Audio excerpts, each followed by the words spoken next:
All right. Hey, everyone. We are live in virtual reality. We are in Yes. Facebook Spaces, and I am here with Rachel, who runs the social virtual reality team at Facebook. Yep. Hi, everybody. And we're live in virtual reality on the roof of Facebook's building. So here, I can grab this and kind of show around here. This is the roof of this is the roof of Right? of MPK Building 20. This is the main building. This is actually the building that we're in right now. All right, so this is a big week for virtual reality.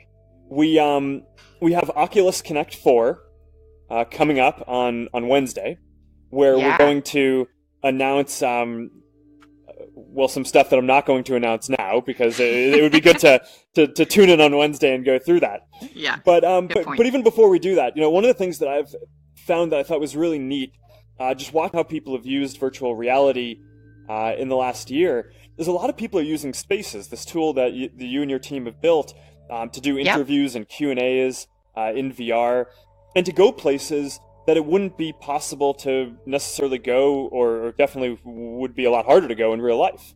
Exactly.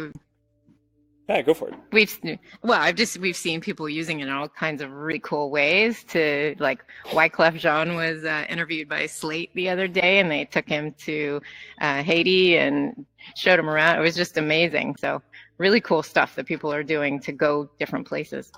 Yes, I think the first place that we want to go today is Puerto Rico to check out this interesting 360 video that NPR took of what's going on down there. So let's go quickly teleport there.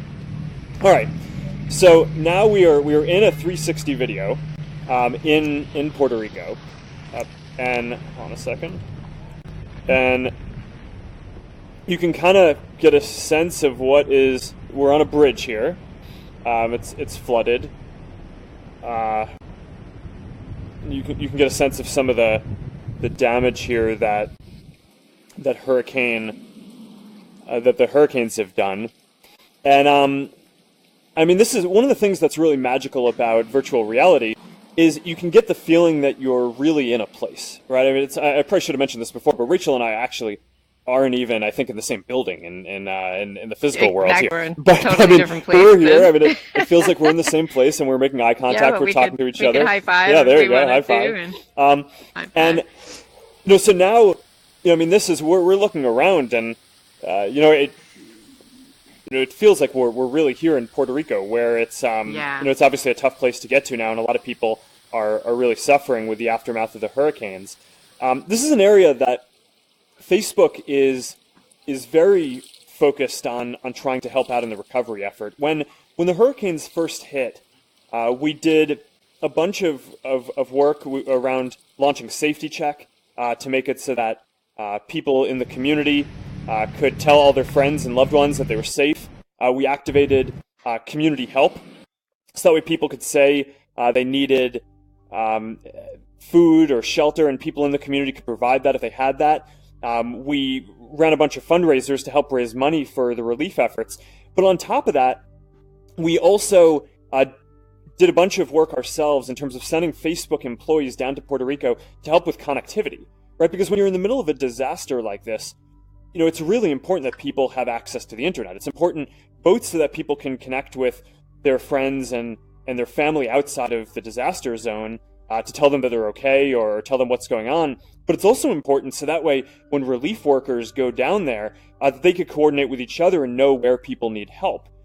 So today we're actually announcing a new effort that we've been working on with the Red Cross to help out in Puerto Rico, which is we use artificial intelligence to build what we call these population maps.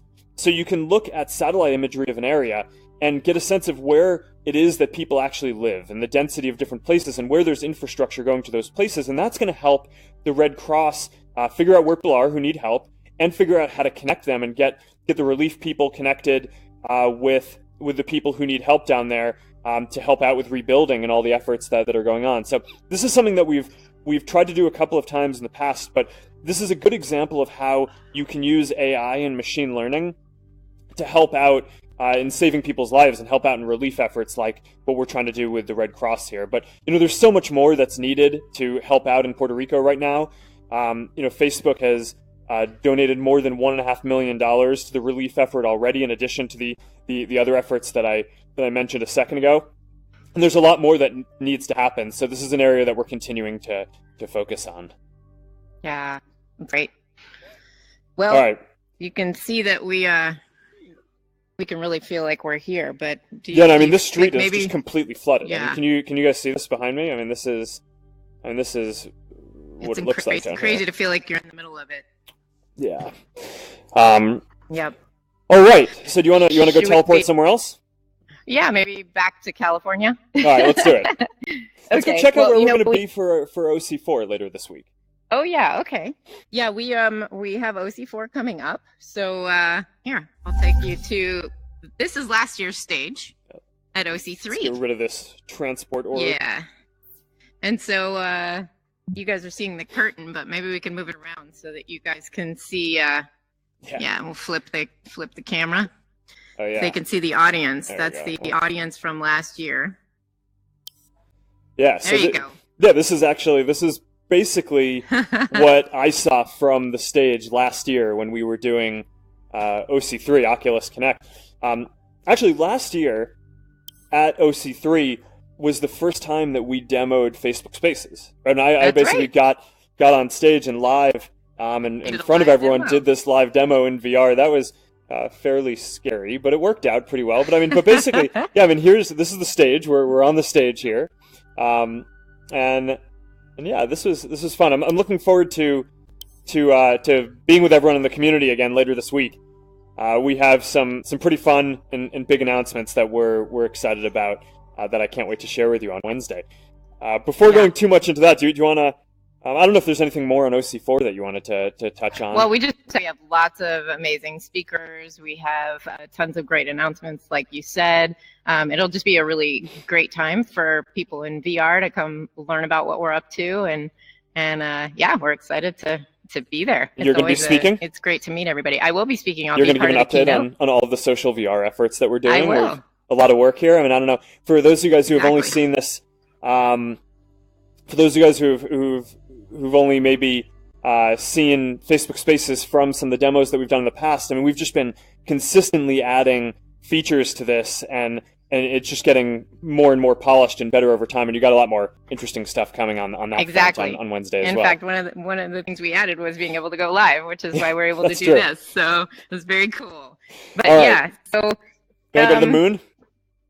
Yeah, I do actually, because I wanted to be an astronaut when I was little, but didn't manage to be able to fly anything. And I was thinking, okay, VR is pretty amazing because people plan how many years to be able to go to space, but we could just get there instantly. So here we are on the moon, staring at the Milky Way.